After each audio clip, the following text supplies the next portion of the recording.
Welcome to episode 6 of the Cortina build, and tonight we're going to be taking all this factory sound deadening out and we're going to be using dry ice. Something I've been pretty keen to try for a while, so let's crack open the esky and get stuck into it.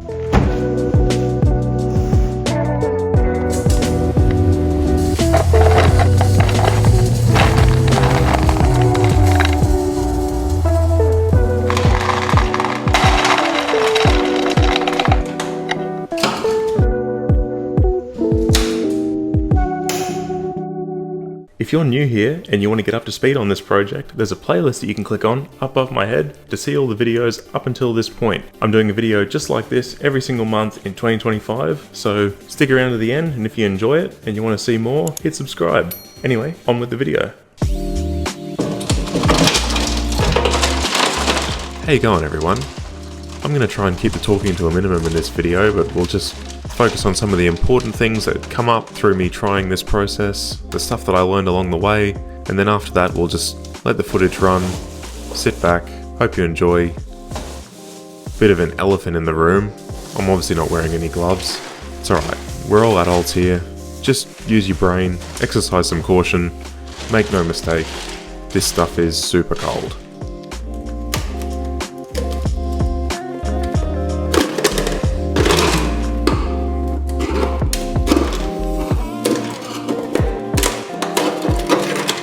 That is more like it. You can see I've got some of the ice sitting loose in the car floor and some of it in plastic bags. The plastic bags was an attempt at trying to get the ice to stay in place on some of the steeper parts of the floor. It didn't really work too well. It became clear to me that even just a small air gap between the ice and the sheet metal work, it just really lowered the effectiveness of it.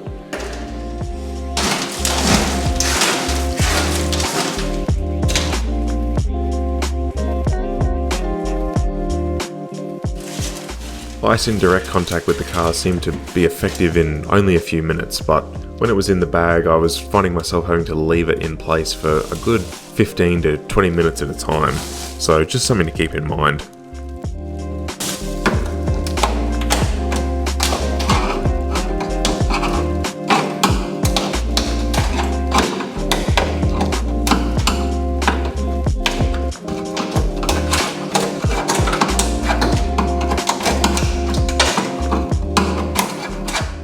I also had far too much ice. I think I ordered about 10 kilos. I got more than what I thought I would need, and you certainly wouldn't need that much if you were doing a project like this yourself, especially if you're not running around trying to film it as you're doing it. I think 5 kilos would be plenty, and at only $6 a kilo, it's pretty cost effective.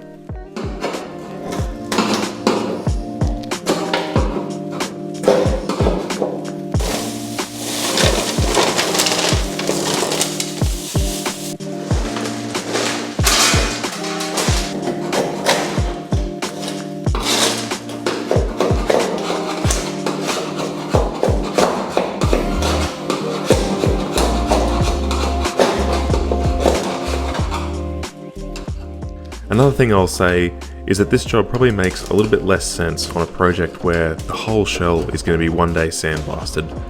This is obviously a no-brainer on a car where you're not necessarily restoring, but you just need to gut the floor pan to renew or improve the sound deadening, or maybe if it's a track car you just want it out and staying out. In any case, for me right now, it gets this awful stuff gone, out of the way, and off the sandblaster's plate, which I'm sure they'll be grateful for.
tried 3 times to get this shot in focus, so let's see how it goes. It's a new day now, we've swept the floor, all the ice is melted, or sublimated I should say. Anyway, the shells come out pretty good. I'm going to take you around all the different spots that we did and show you them all one at a time. There was only a few spots up high where the angle of the metal was a little bit steep, and despite the freedom that I have of the rotisserie, I couldn't quite find the place where I could get the ice to sit in one place for long enough to get it to detach, but it's all good. There's not too much left. For the most part, it did the job and it did it very well. And it was pretty easy. I was able to get it all done in a couple of hours. It was actually one night after work that I did it. If I was to do it again, I'd probably spend a bit more time setting up like cardboard or metal fences and sort of duct taping them to the floor to create enough ledges around in these sort of trickier spots to get the ice to sit for long enough. Oh well, it is what it is.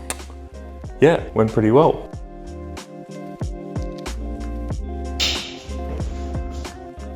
Here's the rear of the gearbox tunnel.